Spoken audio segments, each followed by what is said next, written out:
sini saya lebih mulia daripada Adam. Saya lebih mulia karena saya sudah dahulu diciptakan sebelum Adam ini diciptakan. Itulah kesombongan daripada iblis dan jin.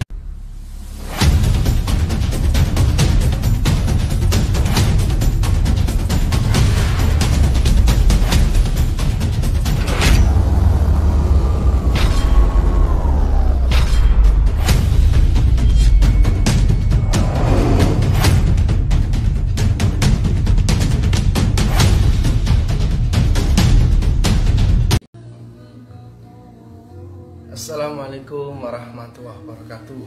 Selamat malam, salam Laskar Nusantara. Sudah lama saya tidak live Facebook. Malam ini akan kita coba untuk live Facebook. Kita akan bahas kenapa Khodam lover cenderung susah untuk melepaskan diri dari ikatan atau dari jeratan Khodam, jin, dedemi dan sebagainya. Kita lihat dasar dari kata Khodam sendiri adalah Khodam ini secara lughotnya, secara lughawi bermakna yaitu pembantu, babu, pesuruh dan sebagainya. Ya kalau kita sesama manusia, mungkin pembantu kita ada ijah, ada inem dan sebagainya. Nah ketika kaitannya dengan Khodam Ghaib, Allah menciptakan makhluk gaib itu ada dua, yaitu malaikat dan jin. Berkaitan dengan Khodam, malaikat sangat-sangat tidak mungkin untuk menjadi pembantu, menjadi pesuruh maupun menjadi babunya manusia. Karena sampai saat ini kita belum menemukan dalil ataupun dasar yang jelas bahwasanya malaikat mau menjadi pembantunya manusia. Malaikat hanya akan tunduk, hanya akan mematuhi perintah Allah Subhanahu wa Ta'ala. Jadi kalau ada yang mengatakan bahwa seseorang itu punya Khodam malaikat, itu sangat-sangat tidak mungkin. Selanjutnya yaitu kaitannya dengan Khodam, yaitu ada jin. Jin sendiri itu juga berasal dari bahasa Arab yang artinya tersembunyi. Ada janin. Janin yaitu sesuatu yang tersembunyi yang ada dalam perut. Palembang, nyimak bang. Siap, terima kasih. Assalamualaikum warahmatullahi wabarakatuh. Mas Rian Satria. Jin sendiri, jin itu ada dua, jin muslim dan jin kafir. Jin muslim itu sama dengan kita hanya akan menghambakan diri, mengabdi kepada Allah Subhanahu wa Ta'ala. Dan jin muslim ini dia sejelek-jeleknya, seburuk-buruknya, sejajatnya jin muslim, dia tidak mau mencampur urusan manusia. Memang Rasulullah SAW, para aulia, para ulama-ulama yang diraih, mereka mempunyai murid, mereka bisa berkomunikasi dengan jin-jin ini. Tapi batasan mereka, ingat sekali lagi, batasan mereka adalah guru dengan murid, bukan majikan dengan khodam. Kenapa bisa seperti ini? Kenapa mereka bisa berkomunikasi? Karena jin-jin ini ingin belajar sesuatu, ingin belajar agama dengan Rasulullah, dengan para aulia, dengan para ulama-ulama yang diraih. Ingat kembali bahwasanya Allah menutup hal yang gaib, dan itu ditunjukkan kepada Rasul, utusan-utusannya, ulama dan sebagainya, mereka tunjuk. Jadi kalau misalkan ada yang mereka menganggap, ada yang menganggap bahwasanya seseorang itu punya Khodam jin muslim, sedangkan Rasulullah, sedangkan para aulia, sedangkan ulama yang diraih, mereka tidak pernah menganggap bahwa jin-jin itu adalah pembantu-pembantu mereka. Rasulullah, aulia, para ulama yang diraih menganggap mereka adalah murid mereka. Bagaimana mungkin kita manusia yang penuh dosa ini, yang masih mau melakukan dosa ini, mau menganggap mereka sebagai pembantu kita. Seandainya pun seperti itu, kelebihan apa, ilmu apa yang kita punyai sehingga jin-jin ini mau berguru kepada kita? Salam Rahayu Sekar Langit. Salam Mas. Apa dasarnya sehingga kita menganggap bahwa diri kita pantas untuk menjadi guru-guru daripada jin muslim ini, sedangkan kita masih banyak melakukan dosa? Jadi seperti itu. Kalau ada yang menganggap dirinya punya jin muslim, bagi kita itu juga sangat tidak mungkin. Yang terakhir adalah jin kafir. Kembali kepada jin kafir. Jin kafir ini adalah jin yang tidak mau mematuhi perintah Allah. Dia ingkar kepada rahmat-rahmat atau kasih sayang Allah Subhanahu wa taala. Ini sesuai dengan nenek moyang mereka, yaitu iblis, yaitu Azazil. Sebelum kejadian Adam ini mereka dinamakan Azazil. Mereka iblis atau Azazil ini sebenarnya mereka dulu adalah juga makhluk-makhluknya Allah yang tak cuma dalam diri mereka ada kesombongan.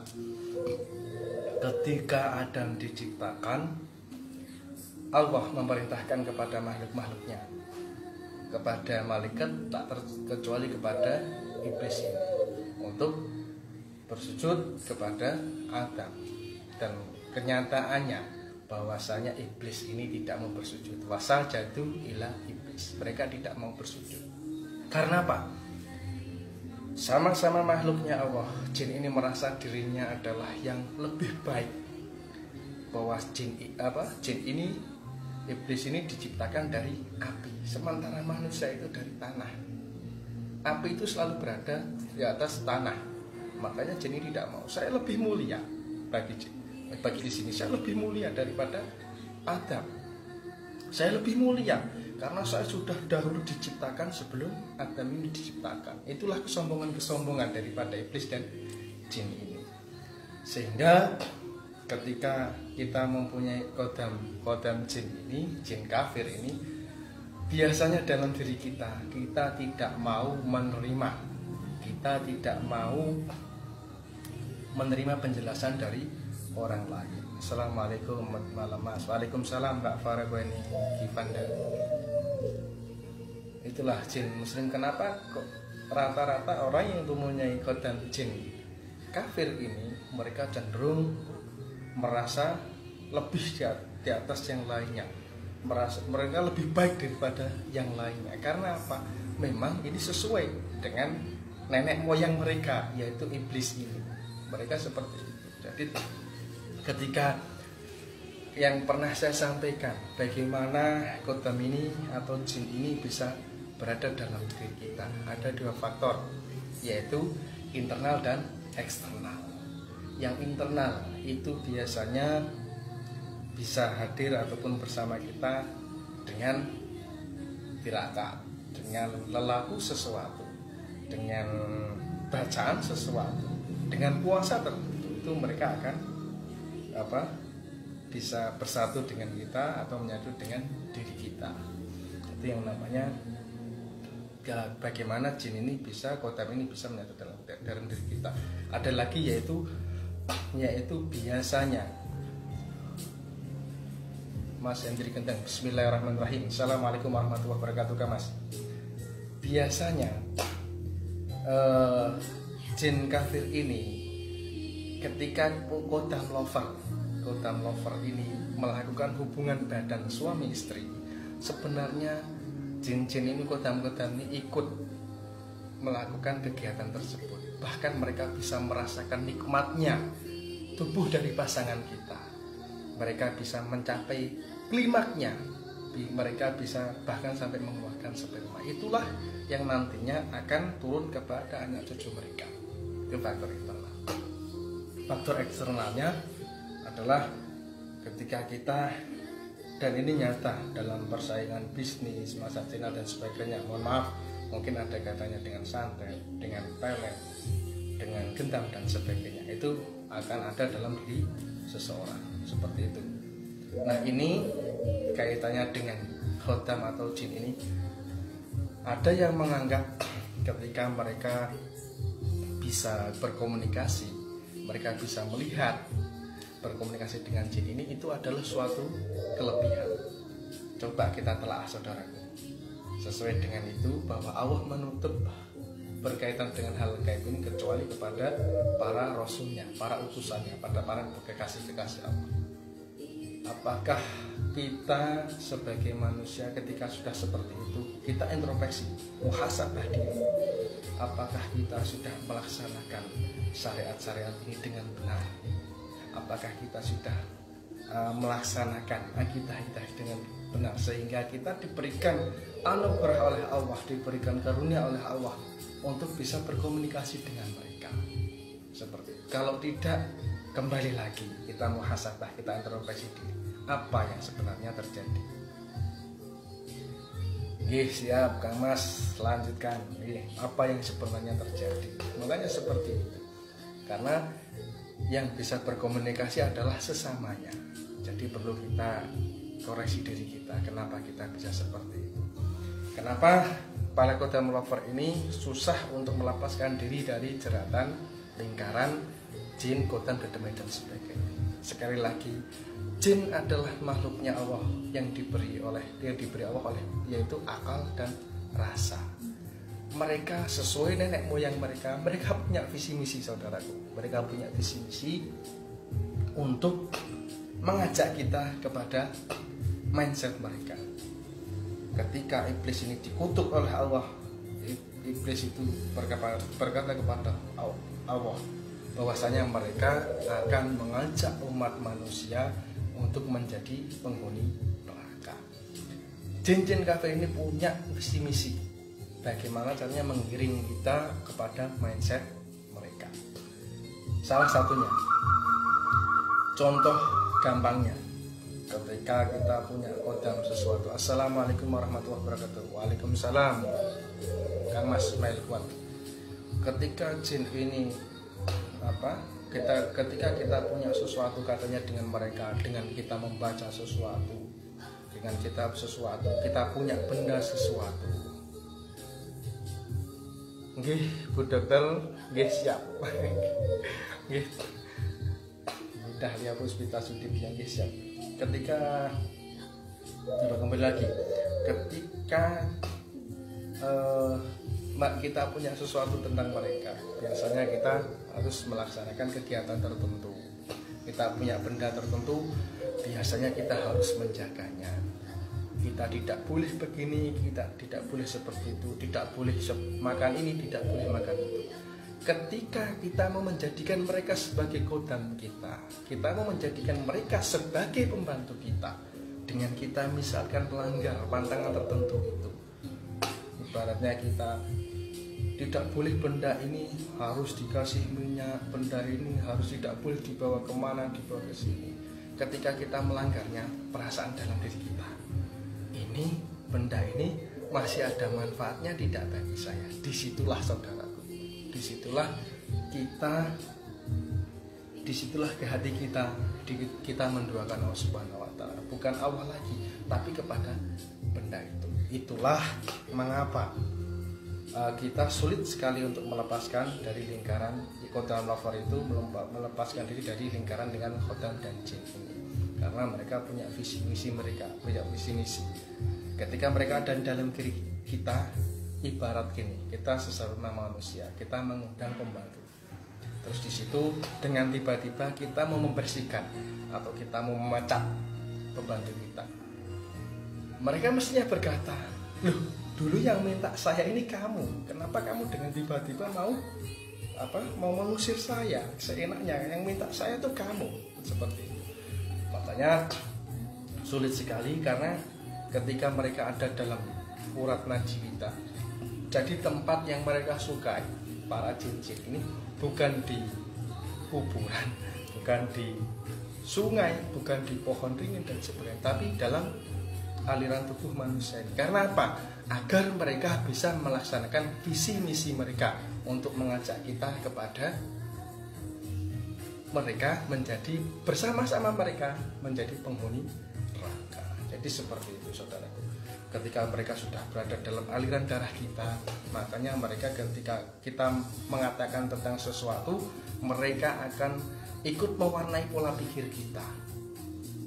Mereka tidak mau kalau seandainya ini harus dipaksa pergi, karena kalau seperti itu mereka tidak lagi bisa mengajak manusia ini kepada arah mereka, yaitu kepada neraka. Oleh karenanya di sini kita bukan apa-apa, kami dari Laskar Gendeng Nusantara memang bukan manusia-manusia yang menguasai ilmu agama mungkin, apalagi saya tidak tahu itu ilmu agama dan sebagainya. Tapi kita harus mengingat kembali saudaraku, di situ ada sebuah syair, ada sebuah pesan. Undur makola wala tangdur mangkola. Undur makola, dengarkan, lihat apa yang dikatakan. Wala tangdur mangkola, jangan melihat, jangan dengarkan siapa yang mengatakan. Jadi seperti itu. Dan kepada saudara-saudaraku di Laskar Gendeng Nusantara, tetap semangat, karena tugas kita hanyalah menyampaikan apa yang menjadi sebenarnya apa yang diinginkan oleh kebenaran dari agama ini, apa yang diinginkan oleh agama ini. Kita tidak bisa memaksakan orang itu mendapatkan hidayah. Tugas kita hanya menyampaikan seperti ini, seperti ini, seperti ini. Masalah hidayah, masalah petunjuk itu hak prerogatif Allah Subhanahu wa taala. Itu irutan Allah Subhanahu wa taala. Agar kita nantinya bisa lebih ikhlas. Teruslah berjuang, teruslah semangat. Semoga Allah meridhoi apa yang kita perjuangkan ini. Sekali lagi, kita berjuang bukan hanya karena materi dan sebagainya. Insya Allah kalau masalah materi mungkin dengan kesederhanaan kita sudah merasa cukup dengan apa yang kita miliki. Tapi di mana kita akan berjuang bersama, yaitu salah satunya adalah di Padepokan Laskar Gendeng Nusantara ini. Kita berjuang bersama, kita sampaikan apa yang sebenarnya. Hitam katakan hitam, putih katakan putih. Seperti itu kita terus akan berjuang di sini. Sekian dari saya, mudah-mudahan bermanfaat untuk kita semuanya. Saya akhiri, wallahul muwaffiq ila aqwamit thoriq. Wassalamualaikum warahmatullahi wabarakatuh. Salam Laskar Gendeng Nusantara. Mantap.